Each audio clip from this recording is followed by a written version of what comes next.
अच्छा जी, हमने iterative nature पहले देखी।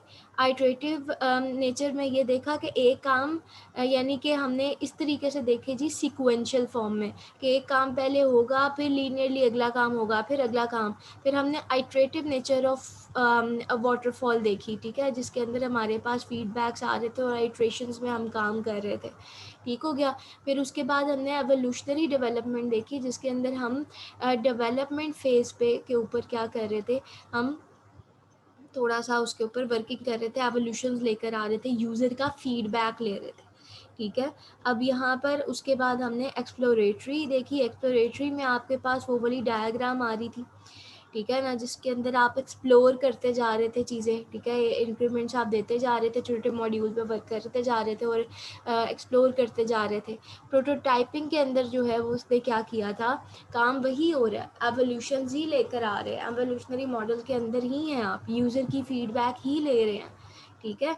लेकिन काम क्या हो रहा है कि अब आप उसको प्रोटोटाइप दे रहे हो। प्रोटोटाइप के अंदर आपको फ़ायदा क्या होता है, वो सारी चलो वो आगे हम स्लाइड्स में देख लेंगे। प्रोटोटाइपिंग के अंदर क्या था, प्रोटोटाइपिंग में आप उसको कोई चीज़ बना रहे थे, एक लुक दे रहे थे, एक फ़ील करवा रहे थे एक्चुअल प्रोडक्ट की, ठीक है ना। उसके अंदर आपके पास रैपिड प्रोटोटाइपिंग आ रही थी कि भाई फटाफट पेपर वाली बनाई, कि अगर कोई मसला है तो उसको थ्रो अवे किया और आप दूसरी बना ली, या फिर जेनेरिक जो आप इमेजेस फॉर्म में जो है वो कंप्यूटर का इस्तेमाल करते हुए भी कर सकते हैं, ठीक है। और समहाउ आपके पास जो है वो एवोल्यूशनरी डेवलपमेंट इसके अंदर आ रही थी। एवोल्यूशनरी डेवलपमेंट के अंदर क्या काम था, एवोल्यूशनरी डेवलपमेंट में आप जो है वो कोई ना कोई स्ट्रक्चर बनाते थे, ठीक है जी। वर्किंग प्रोटोटाइप आप एक बना रहे होते थे, लेकिन वो ऑफ कोर्स प्रॉपर वर्किंग नहीं कर रही होती थी। कोई आप एक समहाउ जैसे आपने कोई जीयूआई बना लिया, कुछ इस तरीके से बना ली थी चीज़ें, ठीक है ना।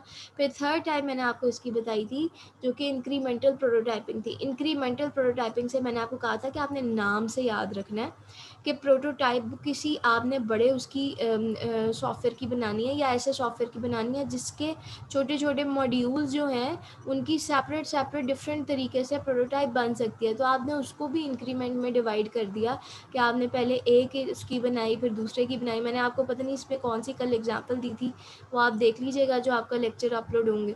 और इसके अंदर जो है वो आप लोगों के जैसे फॉर एग्जांपल एक प्रोटोटाइप ज़रा डिफरेंट है, यूज़र इंटरफेस में आ रही है, एक प्रोटोटाइप ज़रा डिफरेंट है, इसके अंदर आपने कोई रैपिड का जो है वो काम कर लिया, एक को आपने किसी और टूल के थ्रू कर लिया, एक को आपने किसी और टूल के थ्रू कर लिया, ठीक है ना। तो आपने ओवरऑल जो है वो फिर फाइनल अपनी मर्ज कर दीजिए। तो ये भी आगे देखो ना, ये कोई इतने फिक्स्ड नहीं है मॉडल्स, ठीक है ना। मॉडल्स की डिफरेंट टाइप्स जो है वो आती गई जब आपने एक के अंदर मज़ीद अमेंडमेंट की, और उस अमेंडमेंट में आपने लोगों को, दुनिया को अपने रिसर्च पेपर के थ्रू बताया कि भाई अगर सॉफ्टवेयर्स को हम इस ये जो हमारा ये मॉडल था इसके अंदर हम ये वाली चेंजिंग कर दें तो हमें ये फ़ायदे मिल सकते हैं, ठीक है। और हम पिछले किसी एक मॉडल के जो ड्रॉबैक्स हैं उसको इस तरीके से कवर अप कर सकते हैं। इसका मतलब कि आप एक न्यू मॉडल की तरफ जो है वो बढ़ गए, ठीक है। अब उसके ज़ाहिर सी बात है डिफरेंट फ़वाइद जो हैं वो हो सकते हैं आपके पास, ठीक है, ड्रॉबैक्स भी उसके हो सकते हैं। तो इस तरीके से ये मॉडल्स और उनके आगे छोटी छोटी सी अमेंडमेंट्स आती गई, ठीक है। कंपोनेंट बेस्ड में मैंने आपको क्या कहा था, याद रखना है कि इसमें कंपोनेंट्स बनते हैं, ठीक है ना, जिसके अंदर डेफिनेट सी बात है कि हम आइट्रेशंस को लेकर आएंगे, आइट्रेटिव तौर पर ही हम काम कर रहे होंगे, ठीक है ना। आइट्रेटिव की नेचर क्या है कि पहले एक उस पर काम कर लो, फिर दूसरे पे काम कर लो, फिर तीसरे, लेकिन ये नहीं कि वापस नहीं जा सकते, क्लासिकल की तरह रिजिड नहीं है कि वापस नहीं जा सकते। ऑफ कोर्स अगर आपको एक के अंदर कोई एरर्स आ गए हैं, ठीक है ना, कोई अपडेशन की रिक्वायरमेंट है, तो आप अगले कंपोनेंट को बनाते हुए आप क्या करोगे, पिछले कंपोनेंट की भी अपग्रेडेशन या फिर किसी एरर्स की रिमूविंग, बग्स की फिक्सिंग आप कर सकते हैं, ठीक है। तो आइट्रेटिव नेचर तो है इसके अंदर, लेकिन काम किस पे हो रहा है, module by module, feature by feature, component by component हम काम कर रहे थे, जिसके अंदर आपके पास क्या आ रहा था, इंक्रीमेंटल मॉडल आ रहा था। इंक्रीमेंटल में हमने क्या किया था, मॉड्यूल बाय मॉड्यूल काम किया था। इसके अंदर हमने क्या देखा था, इसके अंदर हमने देखा था कि देयर इज़ वन थिंग जिसमें हम क्या कर रहे थे, सुन रहे हो मेरी आवाज़ आ रही है, जाग रहे हो, समझ आ रही है, मैं इसलिए कह रही हूँ कि यस मैम, आप यस Yes, मैम। ma'am. जी मैम। Yes, ma'am. ध्यान से सुन लो, ताकि यस हमारी है। कुछ ना कुछ जो है वो पल्ले पड़ जाए और उसको ये कर लो याद। अदरवाइज़ ये फिर जब करोगे तो फिर एक ही चीज़ आएगी कि जी मिक्स हो रही हैं, हमें समझ नहीं आ रही चीज़ें, और इसमें कुछ भी मिक्सिंग का नहीं है, सिर्फ़ 2-3 चीज़ें याद रखनी है। मैंने कोई स्लाइड्स नहीं खोली, मैंने कोई नोट्स नहीं खोले। मैंने सिर्फ़ एक जेनेरिक आपको इन्फॉर्मेशन इसकी इस एक स्लाइड के ऊपर दे रही हूँ, जो कि रैंडमली आप याद रख सकते हो इनके बारे में। इंक्रीमेंटल में हमने क्या किया था, मॉड्यूल बाय मॉड्यूल काम किया था। मॉड्यूल बाय मॉड्यूल काम करने से क्या मुराद है कि मैंने एक ही दफ़ा पूरा प्रोजेक्ट बनाकर नहीं दे देना था। प्रोजेक्ट किस तरह बनाकर देना था मैंने, कि लेट्स सपोज़ कि हम ये बात नहीं कर रहे थे कि आपने एक ही दफ़ा सारे का सारा प्रोजेक्ट बनाकर दे दिया, नहीं। हमने उसको स्टैंड अलोन मॉड्यूल्स में डिवाइड कर लिया। हमने देखा कि भई इसमें कौन-कौन से मॉड्यूल्स जो हैं वो सेपरेटली डेवलप हो सकते हैं। इसके अंदर हमने यूएमएस और एलएमएस की एग्ज़ाम्पल ली थी। डिफरेंट मॉड्यूल, फैकल्टी का मॉड्यूल, स्टूडेंट मॉड्यूल बनाते चले गए थे हम, ठीक है जी। तो इस तरीके से हमने इसके ऊपर काम किया था, ठीक है जी। इसमें एक चीज़ हमने ये डिस्कस की थी कि रिक्वायरमेंट का जो फ़ेज़ है, जो कि हमारे हर एक मॉडल में आता है, रिक्वायरमेंट फ़ेज़, क्योंकि रिक्वायरमेंट फ़ेज़ एक ऐसा फ़ेज़ है, चाहे हम जो मर्ज़ी मॉडल इस्तेमाल करें, आना ही आना है। रिक्वायरमेंट्स के फ़ेज़ के बिना तो हम आगे बढ़ ही नहीं सकते हैं, ठीक है। तो इसमें ये था कि रिक्वायरमेंट फ़ेज़ जो है वो आप पहले से क्या कर रहे थे, लॉक कर रहे थे। आप काम ज़रूर कर रहे हैं इंक्रीमेंट बाय इंक्रीमेंट, लेकिन रिक्वायरमेंट फ़ेज़ आप पहले से क्या कर रहे थे, लॉक कर रहे थे कि ये रिक्वायरमेंट्स आ गई हैं। अब उसके ऊपर आपने एसआरएस डॉक्यूमेंट जो है वो बना दी थी। मैंने उसमें कहा था कि आपने एसआरएस डॉक्यूमेंट के अंदर से देखना था, यानी कि डेफ़िनेट सी बात है, इसी के अंदर आपके सारे माइलस्टोन रिक्वायरमेंट्स वगैरह होती है ना। तो आपने देखना था कि भई इसमें से कौन सी ऐसी चीज़ें हैं जो कि आप सेपरेटली एज़ अ फ़ी कौन-कौन से फ़ीचर्स हैं, आपने सारे वो डिवाइड कर लेने थे। आपने डेफ़िनेट सी बात है वो प्रायोरिटाइज़ भी आप करते कि इनमें से डिस्कशन के थ्रू कौन से प्रायोरिटी वाले हैं, और उसको स्टैंड अलोन फ़ीचर्स को आप जो है वो डेवलप करना, यानी कि डेवलप से मेरी मुराद वो नहीं है कि आपने डायरेक्ट ही डेवलपमेंट शुरू कर दी। उससे मेरी मुराद ये है कि आपने उसके ऊपर वो पूरा इटरेटिव फ़ेज़ लगाया। ठीक है, ना कि आपने डिज़ाइनिंग की और वही जो फ़ेज़ था। इसके अंदर रहते हुए मैंने आपको कहा था कि इसका जो है वो क्या फ़ायदा था, इसका फ़ायदा ये था कि कस्टमर इंटरैक्शन बहुत ज़्यादा होती है। जो अगर हम कंपैरिज़न करें जो आपका इससे ऊपर हमने किए थे आइटरेटिव नेचर के वाटरफॉल, उसके अंदर कस्टमर इंटरैक्शन नहीं थी, क्योंकि जो हमने रिक्वायरमेंट्स के फ़ेज़ के बाद at the end product develop करके ही देनी थी, ठीक है? और वो कस्टमर इंटरैक्शन हमने थोड़ी-सी ज़्यादा, मतलब बहुत थोड़ी नहीं, डेफ़िनेट सी बात है कि ये इसके अंदर हमारा यूज़र फ़ीडबैक बड़ा शामिल था। वो यूज़र फ़ीडबैक हमने किस तरीके उसमें एनहांस किस तरह किया, हमने एवोल्यूशंस लेकर आए। लेकिन वही चीज़ हम यहाँ पे भी कर रहे हैं कि हमने कंपोनेंट्स में डिवाइड कर दी, यानी कि एक ही चीज़ आपने डेवलप कर ली, प्रोटोटाइप बता दी भी इस तरीके से हो रहा है, फिर आपने उसको डेवलप कर लिया, फिर यूज़र फ़ीडबैक लेकर में आप कर रहे हैं, और फिर उसके बाद आप जब वंस आपका प्रोटोटाइप फाइनल हो रहा है तो उसके बाद आप वही फेज़ रिपीट कर रहे हैं कि पहले आपने उसकी डिज़ाइनिंग की, फिर उसके आप वो क्या कहते हैं उसको, इम्प्लीमेंटेशन की, कोडिंग, यानी कि कोडिंग की, फिर आप टेस्टिंग कर रहे हैं, फिर मेंटेनेंस कर रहे हैं, फिर उसके बाद आप यूज़र को दिखा रहे हैं कि इसमें आपके एरर रिस्क बहुत कम हो रहे थे। ठीक है ना? तो इसमें हमारी इसके अंदर भी हमारे एरर चांसेस ज़्यादा कम हो रहे हैं। उसकी रीज़न क्या है कि भई जब स्पेशली लार्ज प्रोजेक्ट्स के अंदर हम लोग क्या कर रहे हैं, कस्टमर की इंटरैक्शन मैक्सिमम कर रहे हैं कि हर फीचर पे, हर मॉड्यूल पे हम कस्टमर के साथ जो है वो इंटरैक्ट कर रहे हैं, ठीक है? तो नॉर्मली हम इस तरह की चीज़ों को कब कब यूज़ करते हैं, जब फॉर एग्ज़ाम्पल कस्टमर ऐसा आ जाए कि एक बड़ा प्रोजेक्ट है, उसमें वो ये कहे कि भई अर्ली रिलीज़ मुझे चाहिए। तो एक प्रोजेक्ट को आप 2 दिन के अंदर, 3 दिन के अंदर, हफ्ते के अंदर तो नहीं बना के दे सकते हो, ये तो अब पॉसिबल ही नहीं है। तो उसके लिए हम क्या करते थे, हमने इसको फीचर्स में डिवाइड कर लिया था, और हमने कहा था प्रायोरिटाइज़ कर लिए थे जिन फीचर्स की कोर डिमांड थी मार्केट में, या जो पहले चाहिए थे और जो स्टैंड अलोन यूज़ हो सकते थे, हमने उसको बना के जो है वो अर्ली रिलीज़ के लिए दे दिया, क्योंकि प्रोडक्ट की डिमांड थी। ठीक हो गया? इस तरह इंक्रीमेंटल डेवलपमेंट ने मुझे हेल्प आउट की, ठीक है? और मेरे पास ये फ्लेक्सिबल टू चेंज भी थे, ठीक है? अच्छा, इस पे मैंने ये बात आपको कब की, क्योंकि मैंने तो आपको ये कह दिया कि आपने पहले रिक्वायरमेंट का सेट इसके अंदर क्या कर देना था, लॉक कर देना था।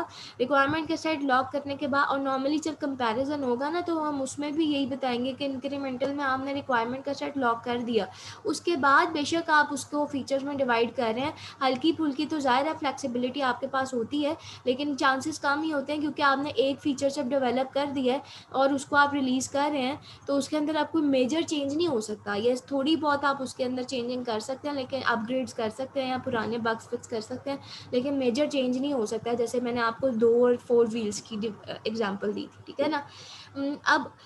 अब इसके अंदर मैंने आपको 2 अप्रोचेस बताई थी जो कि फॉलो अप होती हैं आगे जाके रियल में। एक थी प्लान ड्रिवन, ठीक है ना, और दूसरी थी हमारी एजाइल। इसमें कोई हार्ड एंड फास्ट रूल नहीं थे, ये एक जनरली अगर आप बैठ के सोचो ना तो आपको इसमें सेंस बनना शुरू हो जाएगी।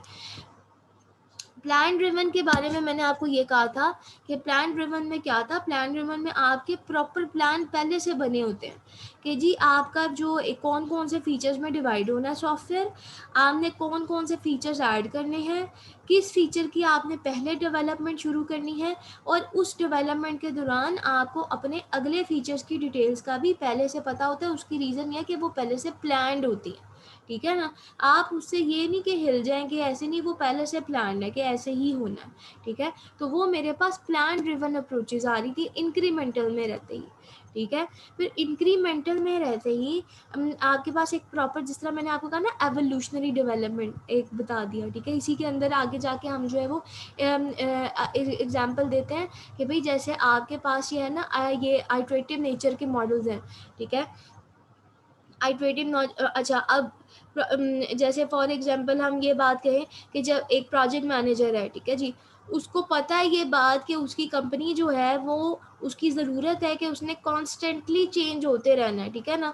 उसकी ज़रूरत है कि उसकी कंपनी की नीड्स ने, कंपनी के चेंज होने का मतलब ये नहीं है कि 2 कमरे थे 3 हो गए, ठीक है ना। आज वो जो है वो हमारे रायबेंड में खड़ी हुई है, तो कल को जो है वो इस्लामाबाद में पहुंच जाएगी, ये मतलब नहीं है। यानी कि कंपनी की जो नीड्स है, कंपनी की नीड्स का मतलब बिजनेस रिक्वायरमेंट्स, ठीक है, वो कॉन्स्टेंटली चेंज होती जा रही हैं, ठीक है। और अगर इस आप चेंज हो रहे हैं तो इसका मतलब आपके प्रोजेक्ट मैनेजमेंट के अंदर जो आपके ट्रेडिशनल मेथड्स हैं वो खाली इनफ नहीं है आपके रिक्वायरमेंट्स को कंप्लीट करने के लिए, ठीक है। तो उसमें आपको एक्सपेरिमेंटल वेज को, उसमें आपको फास्टर वेज को, फास्टर अडॉप्टिंग वेज को, उसमें आपको प्रोडक्शन, जल्दी प्रोडक्शन आपको मिले, इस तरह के वेज को अचीव करना पड़ेगा। और ये वेज आप कभी भी ट्रेडिशनल मेथड जो आपके जैसे वाटरफॉल मेथड्स हैं, जो ट्रेडिशनल अप्रोचेज़ हैं, जो कहती थी एक काम पहले पूरा करो फिर दूसरा करो, पैरेललिज्म को नहीं प्रमोट करती थी, ठीक है। उनसे हट के हमें मेथडोलॉजी चेंज करनी थी, तो हम एजाइल मेथडोलॉजी की तरफ मूव किया। कोई एक स्पेसिफिक डेफिनेशन नहीं मैं इस टाइम आपको कहूँगी कि ये डेफिनेशन है एजाइल मेथडोलॉजी की, ठीक है। इस टाइम मैं सिर्फ आपको कॉन्सेप्ट दे रही हूँ। तो आई विल से कि एजाइल मेथडोलॉजी क्या है, आपका एक माइंडसेट है, एक तरीका कार है अपने प्रोजेक्ट में अप्रोच करने का और प्रोजेक्ट में मूव करने का, ठीक है ना। अब बजाय इसके कि आप कहें कि भाई जैसे मैं इसके अंदर अभी एक और मॉडल का जिक्र करूँगी, रैड मॉडल, ठीक है ना। रैड के बाद आता है एजाइल की डेवलपमेंट, ठीक है जी। अच्छा, अब बजाय इसके कि आप पहले एक फेज़ को कंप्लीट करें हम दूसरे फेज़ पे जाएं, या आप ये कहें कि जी प्लानिंग श्लानिंग सब को छोड़ दो, जल्दी काम करना है, डायरेक्ट डेवलपमेंट के ऊपर आ जाओ, ठीक है ना। और देखो कि कब लॉन्च कब करना, डायरेक्ट डेवलपमेंट के ऊपर आओ और चीज़ों को देने की करो, बस काम काम होना चाहिए, काम दिखना चाहिए, वर्किंग दिखनी चाहिए। आप जो है वो क्या करते हैं, इतनी वो हैप्पैज़ार्ड के बजाय एजाइल मेथोडोलॉजी में आप अपने डेवलपमेंटल प्रोसेस को जो है वो बेसिकली आइटरेटिव स्टेप्स में ब्रेक कर देते हैं। यही काम हम कर रहे हैं, यही फॉलो अप कर रहे हैं, इसी की तो हम बात कर रहे हैं, ठीक है। क्या अलाउ करता है भैया, आपको फ्लेक्सिबिलिटी अलाउ करता है, आप टेस्टिंग जो है वो बार बार कर सकते हो, आप through out the life cycle of your project आप चेंजिंग को कर सकते हो, और आपका कस्टमर भी इन्हीं चीज़ों से ही अट्रैक्ट होगा, इन्हीं मेथोडोलॉजी से अट्रैक्ट होगा, और यही फेसिबल उसको दिखेगा कि जिसमें आप उसको रिजिडनेस ना दिखा दो कि नहीं बस तुमने यही काम करना है, पहले से बता दिया, अब चेंजिंग नहीं हो सकती है, ठीक है। जाइल मेथोडोलॉजी रिजेक्ट करता है कि भी मैं सिक्वेंशियल फेजेस में नहीं काम करूँगा, ठीक है। वो क्या करता है, वो साइमल्टेनियस काम कर रहा होता है, वो इंक्रीमेंटल काम कर रहा होता है, काम एक काम को डिफरेंट डिपार्टमेंट्स में। जी हेरा फेदा कुछ कहना चाह रहे हैं? ये तो मैंने शॉर्ट करनी है, मैंने अंदर ओके, आई गेस के आपका जो है वो, अच्छा जनरली जनरली स्पीकिंग कि समटाइम्स अगर आप क्लास ले रहे हैं ना तो क्लास लिया करें, ठीक है। इट्स लाइक कि आप यहाँ पे प्रेजेंट हैं और इट मीन्स के इट शोज, मैं एक पर्टिकुलर की बात नहीं कर रही हूँ, मैं ओवरऑल बात कर रही हूँ, ठीक है ना। कि जैसे कुछ बच्चे प्रेजेंट हो जाते हैं, इससे मुझे एक याद आया है, प्रेजेंट ऑफ कोर्स पीछे से भी आवाज़ आ सकती है, लेकिन मैं जनरली कह रही हूँ कि एक बच्चा प्रेजेंट हो जाता है एंड ही और she is just busy with his or her friends, or might be with family members, or might be some activity, or might be some watching different things. This shows the dishonesty with your heart and disrespect towards your teacher, ठीक है। So आप जब if you are present then please honestly present हुआ करें। एक बंदा अगर बोल रहा है, मुसलसल बोल रहा है, तो वो आपके लिए बोल रहा है, ठीक है, तो उसको प्लीज़ सुना करें। If you think you are not ready, then do communicate with me. I'm so open and friendly with you. Do communicate with me. I'm not ready for today's class. I'm just going to come within 10 minutes, or might be I'm not taking it. I'm going to understand it. ठीक है जी, but if you are here, then please be here. Okay, so इस agile में हम क्या कर रहे हैं कि टीम्स जो हैं वो ओवरऑल कंप्लीट वर्क को जो है वो ब्रोकन डाउन कर लेती हैं in the different chunks of time में, कि अच्छा भी, और उसमें वेरियस चेक पॉइंट्स आपके पूरे प्रोजेक्ट में लग रहे होते हैं जो टीम को अलाउ करते हैं कि वो एक तो शुरू में ही अपनी डायरेक्शन को देख सके कि कहीं हम इधर उधर तो नहीं जा रहे, हम रिक्वायरमेंट के मुताबिक ही जा रहे हैं, हम अपने गोल को ही अचीव करने जा रहे हैं। कॉन्टिन्यूसली जो है वो उसके अंदर check and balance check points जो हैं वो लगे हुए हैं और पैरेललिज्म पे काम हो रहा है, ठीक है ना। तो या तो इट्स वेरी ऑब्वियस। अब इसमें आई एम नॉट श्योर, मैं जब आपको यहाँ पे जाइल की एक्चुअल स्लाइड शो करवाऊंगी तो मुझे उस ऑथर का एग्जैक्टली नाम नहीं याद, स्कॉट सेलहर्स्ट नाम था उसका, आई डोंट नो क्या था वो, प्रोडक्ट मैनेजमेंट की बात करता था वो, और उसके अंदर उसने बताया था जी कि एजाइल के की बेनिफिट्स उसने जो है वो डिस्कस किए थे, ठीक है ना। उसने कहा था कि इसका फ़ायदा ये है कि एक तो आपके टीम मेंबर्स को कॉन्टिन्यूसली फीडबैक मिल रहा होता है कि वो जिस चीज़ पे काम कर रहे हैं वो कर क्या रहे हैं, उन्हें कॉन्टिन्यूसली अंडरस्टैंडिंग मिल रही होती है कि वो एक्चुअली क्या क्रिएट कर रहे हैं, और जो क्रिएट कर रहे हैं उस वो आखिर में क्या चीज़ इम्पैक्ट क्रिएट, वो क्या इम्पैक्ट क्रिएट करेगी, ठीक है। वो आपके इंडिविजुअल के बेनिफिट्स का ख्याल रखते हुए काम हो रहा होता है। और कंपनीज जो हैं, जो जिस तरह मार्केट की मुसलसल अडेप्टिव नेचर है, कम्पिटिटिव नेचर है, ठीक है जी, उसको भी जो है वो टोटली डील कर रहा होता है। क्यों? क्योंकि ये इफेक्टिवनेस की बात करता है, ये रिस्पॉन्सिवनेस की बात करता है, ठीक है जी। तो इट्स जस्ट लाइक कि आप एक काम को करके छोड़ नहीं देते कि उसके बाद हाँ जी जी हो जाएगा। इट्स जस्ट लाइक कि इसकी एग्जांपल इस तरीके से है कि आप जिस तरह अपनी टू डू लिस्ट बना रहे होते हैं, ठीक है। टू डू लिस्ट ये होता है कि यार आज मैंने ना ये काम करना है, फिर मैंने ये काम करना है, ये काम करना है, ये काम करना है, और उसके अंदर से आप उस टू डू लिस्ट में प्रायोरिटाइज करते हैं कि अच्छा काम तो ये है।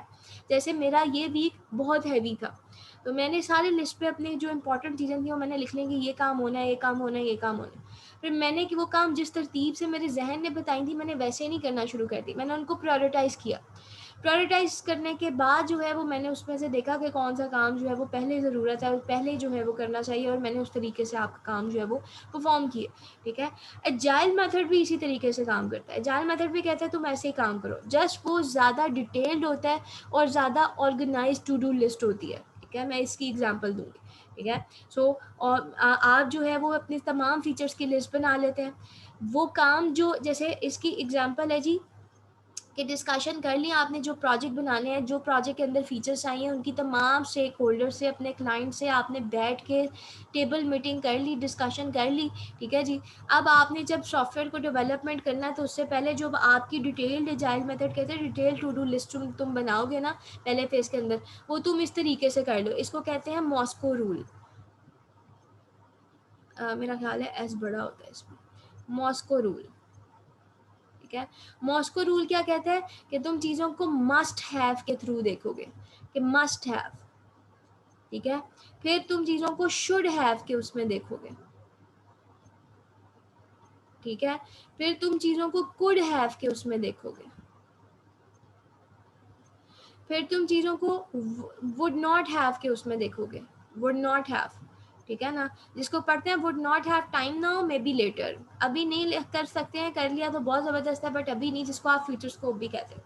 वो कहते हैं इस तरह से जब तुम अपने फीचर्स को कैलकुलेट करोगे ना तो तुम्हारे पास वो प्रॉपर लिस्ट आ जाएगी कि किस तरीके से तुमने प्रायोरिटाइज करना है। मस्ट हैव का मतलब है कि वो फीचर्स जो होने ही होने हैं, जिसके बजाय जिसके ना होने से सिस्टम वर्क कर ही नहीं सकता। शुड हैव में हो जाए तो बड़ा बेहतर है, कुड हैव में, हाँ शुड हैव में होता है ये, इसकी भी ज़रूरत होती है, लेकिन मस्ट हैव से थोड़ा सा ये आप एक स्टेप नीचे आ जाते हैं। ठीक है ना, कि जी होने चाहिए, लेकिन ऐसा नहीं है कि जी होंगे तो जाहिर है आपके उसके गोल्स मीट होंगे, ऑब्जेक्टिव्स उस सॉफ्टवेयर के कंप्लीट होंगे। ठीक है ना, क्योंकि वो फीचर्स की बात कर रहे हैं कि ये तो होने चाहिए। ठीक है ना। अच्छा, अब जैसे फॉर एग्जांपल हम आजकल के उसमें किसी ने अगर बैंक अकाउंट की बात करें तो उसने जी अपना प्रॉपर लॉगिन देना है, ये शुड हैव नहीं है, ये मस्ट हैव है। ठीक है ना, कि ये मस्ट हैव होगा कि ट्रांजैक्शन से पहले उसने प्रॉपर अपने क्रेडेंशियल्स जो है वो करवाने हैं अप्रूव कि हाँ जी ये मेरा ही अकाउंट है। ठीक है, इसी तरीके से आपके कुड हैव में आ जाते हैं, फिर आपके वुड हैव, तमाम फीचर्स को जब आप इतने मॉस्को रूल से कर लेते हो तो आपके पास पूरी लिस्ट प्रिपेयर हो जाती है कि यार this is how I should work, this is how I should divide the things into chunks. ठीक है, कैसे जो है वो मैंने करना है। फिर आप अपने फीचर्स की एस्टिमेशन टाइम देखते हैं कि कौन सा फीचर जो है वो कितना टाइम लेगा, कब कंप्लीट होगा। ठीक है ना, फिर इसी स्टेप के दौरान आप जो है वो प्रायोरिटीज़ को सेट करते हो, देखते हो कि कौन सी इंपॉर्टेंट आइटम है, कौन सी आइटम को पहले ख़त्म करना ज़्यादा ज़रूरी है। ठीक है जी, फिर आप स्केड्यूल्स बनाते हो कि जी कौन सा फीचर जो है वो कैसे कब ख़त्म होगा, पहले कौन सा ख़त्म होगा, दूसरा कब ख़त्म होगा, कौन सी प्रोडक्ट को जो है वो कब रिलीज़ करना है टेस्टिंग के लिए। टाइमलाइन के मुताबिक आप देखते हो कि आप में किन पर्टिकुलर फीचर्स में आपको फीडबैक लेना बहुत इंपॉर्टेंट है। ठीक है ना, और इस तरीके से जो है वो आपका काम चलता जाता है। जैसे जैसे काम चलता जाता है टीम अब आपके प्लान के मुताबिक जो है, न्यू प्लान के मुताबिक एडजस्ट होती जाती है। टीम जो है वो करंट चीज़ों के मुताबिक डिसाइड करती है कि वेदर हमें मज़ीद जो है वो इसके अंदर पार्टिसिपेंट्स को ऐड करने की ज़रूरत है, वेदर मज़ीद हमें अपनी नीड्स को इंक्रीज़ करने की ज़रूरत है या डिक्रीज़ करने की ज़रूरत है। ठीक है जी, सो ये बताने का मकसद है कि एजाइल मेथोडोलॉजी आपको कुछ इस तरीके से लेकर चलती है। अब उसी के अंदर जो है यानी कि इसके अंदर फ्लेक्सिबिलिटी आती है, आप प्लान ड्रिवन होकर नहीं चलते हो कि जो आपने प्लान कर लिया बस ऐसे ही चलना है। एजाइल आपको जो है वो फ्लेक्सिबिलिटी प्रोवाइड करती है कि ओके ठीक है, you are going to work on this, और might be you are going to work in this parallel, and then after this you are going to decide about the next things कि अब क्या decision लेना है। फिर कुछ चीज़ें mix भी हो सकती हैं, इसकी भी मैंने आपको एग्जांपल दी थी। It's all about the nature of your project and कैसे आप अपनी कंपनी में काम कर रहे होते हैं। ठीक है जी, इंक्रीमेंटल का एजाइल डेवलपमेंट के साथ ताल्लुक किस तरीके से बनता है, ये इसके अंदर हम एजाइल की क्यों बात करते हैं, क्योंकि मैंने तो कहा कि एजाइल डेवलपमेंट, एजाइल अप्रोच के बारे में लेटर ऑन हम बात करेंगे। ठीक है ना, उसके एजाइल के अंदर भी डिफरेंट मेथड्स आते हैं जो पढ़ना बहुत ज़रूरी है। ठीक है, सो उसके बारे में क्यों कहा मैंने इसलिए कहा कि आपका जो एजाइल डेवलपमेंट है उसी के अंदर एजाइल डेवलपमेंट में ही इंक्रीमेंटल मॉडल का फैक्टर आ रहा होता है। अगर हम बात कर रहे होते हैं ना कि हम एजाइल मेथोडोलॉजी को फॉलोअप कर रहे हैं, तो एजाइल मेथोडोलॉजी में फॉलोअप कर रहे हैं तो उसमें हम काम इंक्रीमेंटल मॉडल के फैक्टर के थ्रू ही कर रहे होते हैं। लेकिन फिर अगर सवाल आता है, जैसे एक सवाल किसी ने पूछा था कि अभी तो हमने ये बात की कि एजाइल मेथोडोलॉजी या एजाइल डेवलपमेंट में हम इंक्रीमेंटल मॉडल का फैक्टर ऐड करते हैं और काम हम इसी तरीके से इंक्रीमेंट्स में कर रहे होते हैं, तो फिर हम एजाइल को इंक्रीमेंट क्यों नहीं कह देते। ठीक है ना, तो इसलिए नहीं कह देते कि ऐसा नहीं है कि सिर्फ इंक्रीमेंटल फैक्टर ही आता है, एजाइल डेवलपमेंट में इंक्रीमेंटल मॉडल का फैक्टर आता है और ये उसका एजाइल का बड़ा फंडामेंटल पार्ट है। हम अगर एजाइल से इंक्रीमेंटल निकाल दें तो फिर वो बात ही ख़त्म हो जाएगी। ठीक है, लेकिन ये इसका बड़ा फंडामेंटल पार्ट है, लाजमी जुज़ है। लेकिन हम ये कहते हैं कि एजाइल के अंदर हम इंक्रीमेंटल स्टाइल को कॉपी करते हुए काम करते हैं along with agile more ever rules and the properties. ठीक है, तो हम ये नहीं कह सकते कि agile is the incremental, agile development के अंदर हम इंक्रीमेंटल स्टाइल के ऊपर काम कर रहे होते हैं along with more rules, along with more properties जो हम एजाइल का हिस्सा बनाते हैं। ठीक है, दैट इज़ वाई आप ये नहीं कह सकते हो कि एजाइल इज द इंक्रीमेंटल, इसका फैक्टर नहीं लगाना। एजाइल में हम जो है वो एजाइल के अंदर इंक्रीमेंटल मॉडल का फैक्टर आता है, ये उसका फंडामेंटल पार्ट ज़रूर है। एजाइल में हम इंक्रीमेंटल स्टाइल में काम कर रहे होते हैं along with its own rules and the properties जो उसको एजाइल बनाता है। ठीक है जी। फिर उसके बाद हमने किसका जिक्र किया, हमने जो है वो उसके बाद अपने स्पाइरल का जिक्र किया। स्पाइरल के अंदर मैंने आपको कहा कि जब हम कंपैरिजन करेंगे तो आपने एक चीज़ याद रखनी है कि भाई इसके अंदर आपके पास जो है ना वो रिस्क एनालिसिस आएगा। ठीक है, रिस्क की हम बात करेंगे, रिस्क फोकस हम होकर चलेंगे इसके अंदर कि हर फेज में हम जो है वो रिस्क को कैलकुलेट कर रहे होंगे। ठीक है, जिसमें से अभी तक मुझे बताओ कि चलो स्पाइरल पे जाने से पहले कुछ हिस्ट्री बनी है, कुछ समझ में आई है कि ये कर रहे हैं। मैं आपसे रिक्वेस्ट कर रही हूँ कि प्लीज़ इसको साथ साथ आप कवर अप कर ले, it is going to give you a benefit.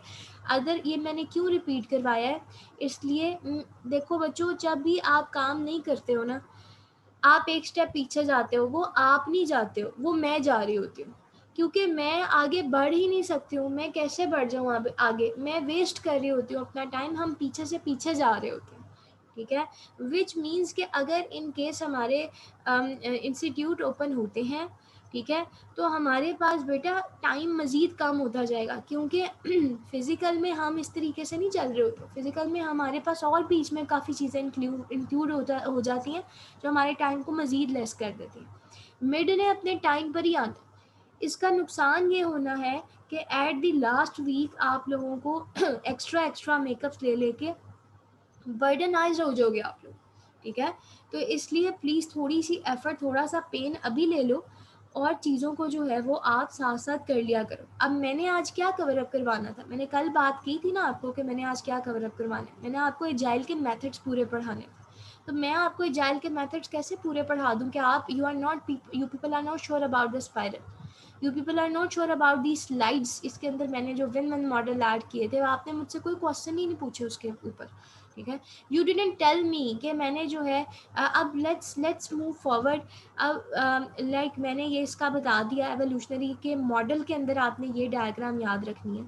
ठीक है जी, एवोल्यूशनरी के अंदर जो हम एक्सप्लोरेटरी मॉडल करते हैं, कॉन्सेप्ट वही जा रहा है, आपने ये पॉइंट याद रखना है।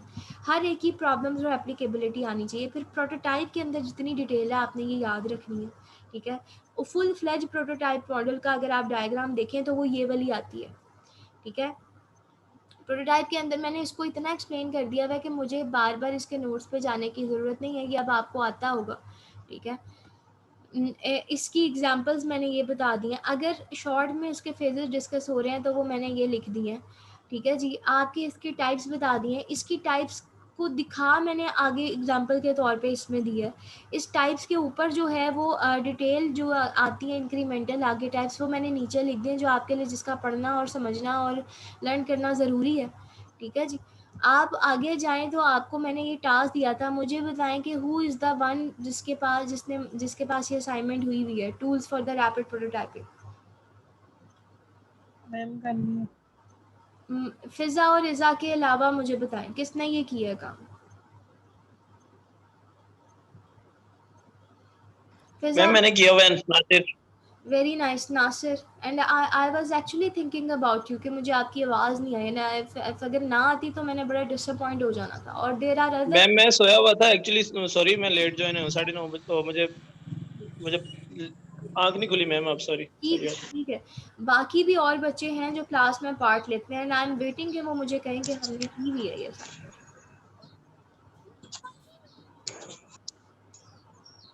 जी मैम मैंने भी की हुई है। वेरी नाइस, सुलेमान ने की। Suleman. Very nice, sir Suleman, Nasir, Fiza, Iza. Where are other people? Why you people don't do this? Okay जी, सुलेमान, नासिर और फिज़ा और इज़ा प्लीज़ हमें गाइड करें इसके बारे में। टूल्स कौन कौन से यूज़ हो सकते हैं, आपके पास क्या कंटेंट है, सब बताओ अपना अपना, चाहे वो रिपीट भी हो रहा हो बट सब बताओ। फिज़ा और इज़ा से पहले स्टार्ट कर लेते हैं जी। फिज़ा और इज़ा बेटा, आप में से कौन है जिन्होंने जो है वो मुझे हमें गाइड करेंगे कि कौन कौन से टूल्स होते हैं रैपिड प्रोटोटाइपिंग के।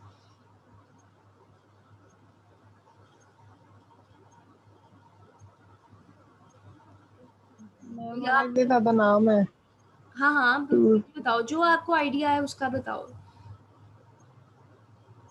एक तो मैंने देखे थे वो उसके अंदर लिखे हुए थे ग्रिड्स वगैरह हम यूज कर सकते हैं, ग्रिड्स थे और ब्लॉक थे ग्रिड्स किस और तरीके से बात कर रहे हो आप बेटे? ग्रिड्स की क्या मतलब?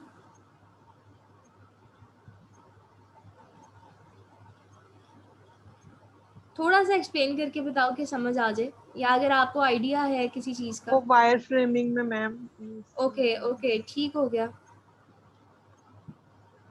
और बताइए। और प्रोफेशनल लेआउट सॉफ्टवेयर उन्होंने कहा था कि हम प्रोटोटाइपिंग के लिए यूज कर सकते हैं, हाँ जैसे कि जी, मोल्सकिन थे और वेब डिजाइन स्केचबुक थी यस यस, और ओमनी ग्राफर। ठीक हो गया। अच्छा जी,